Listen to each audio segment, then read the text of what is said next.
Takpan mo lamang ito ng wax ng kandila ang kanyang pangalan upang labis-labis na mag-init ang kanyang pagmamahal sa inyo. Hello mga guys, kumusta kayo? Panibagong araw, panibagong video na naman tayo, and sa araw na ito ay isa na namang video ang aking ituturo sa inyo na simpleng gabay o simpleng pamamaraan na makakatulong sa atin. At bago ang lahat, gusto ko lang mag-disclaimer sa mga taong hindi naniniwala at hindi gusto ang mga kagaya nitong video. Please skip this video and huwag hanap kayo ng videos na gustong gusto nyo, dahil ang video na ito ay para lamang ito sa mga taong naniniwala and gusto mag-try. Sa lahat po ng mga nagko-comment dito sa aking video dito sa loob ng aking channel, mag-ingat sa lahat ng mga nagre-reply sa inyo na dinadala kayo sa akin ng WhatsApp, Imo app upang makaiwas po tayo sa scam. Ngayon po ituturo ko sa inyo paano mag-init ng labis ang kanyang pagmamahal sa inyo.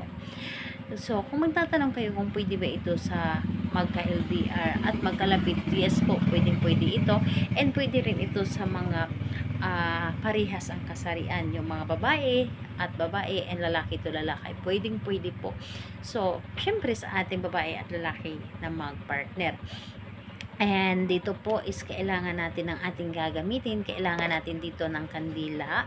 Kailangan din natin dito ng panulat. At kung meron kayong pula na panulat, mas maganda. Pero kung wala ay itim na lamang. So, sa panulat naman, pwede naman kayo gumamit ng marker or ballpen. So, wag lang yung lapis. So, ayun, kapag ready na, pwede mo na itong simulan. Siyempre, sa lagi kong sinasabi sa inyo, na kapag gagawa ka ng isang ritual, dapat po ay buo ang inyong loob, hindi ka nagdududa, at nagtiwala ka sa inyong dapat gawin. Dahil yun po ang pinaka unang-una natin gagawin, yung naniniwala tayo sa dapat natin gawin. Dahil kapag hindi tayo naniniwala sa ating dapat gawin, ay hindi po tayo magsasucceed. So, dapat po ay buo ang ating tiwala at paniniwala. So, kapag ready ka na, pwede mo na itong simulan. So, ang gagawin mo lamang dito, napakadali lamang dito sa iyong palad. So, sa palad naman, dito po dapat sa kaliwa natin isulat, dahil nandito po sa kanan ay sa kaliwa ang ating puso. So, kung saan banda or sa kanan talaga natin ito isulat. So, ang gagawin mo dito, isulat mo dito sa iyong palad yung pangalan ni target. So, kapag naisulat mo na dito ang pangalan ni target, so, isang bisis lamang, isulat mo dito ang pangalan ni target, and pagkatapos nun, sindihan mo ang kandila. So, again po sa kandila, pwedeng kahit anong kulay, puti, or pink, or pula. So, sindihan mo ang kandila. Pagkatapos nun, nandito sa iyong palad yung pangalan niya. So, ipatak nyo po or patakanin nyo po ng wax ng kandila ang kanyang pangalan ng 3 patak. 3 patak lamang. So, kung natatakot kayo dahil mainit, so, wag ninyong idikit masyado yung kandila dito sa iyong palad para hindi siya mainit pagkabagsak ng wax dito ng kandila sa inyong palad. So, medyo malayo. So, distansya po. So, medyo malayo para pagpatak ng wax ng kandila dito sa iyong palad, hindi siya mainit. Although, mainit siya pero hindi gaano. So, yung katamtaman lamang.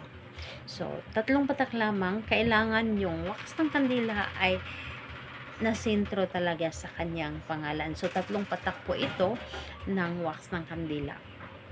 So, pagkapatak ng wax ng kandila dito sa iyong palad ng 3 bisis, i-close nyo lamang ang inyong palad.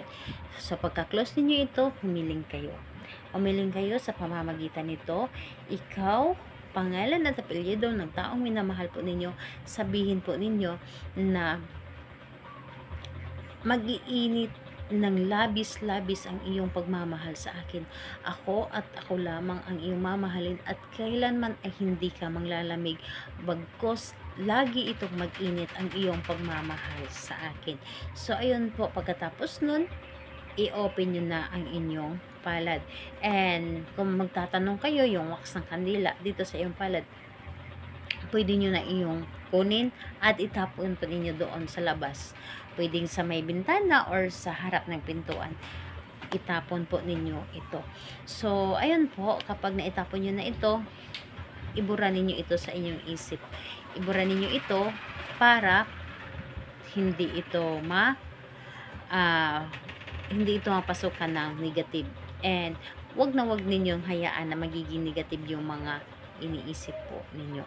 So, ayan po, kailan ito pwedeng gawin kailan po itong gawin? Sa araw ng Tuesday and Friday.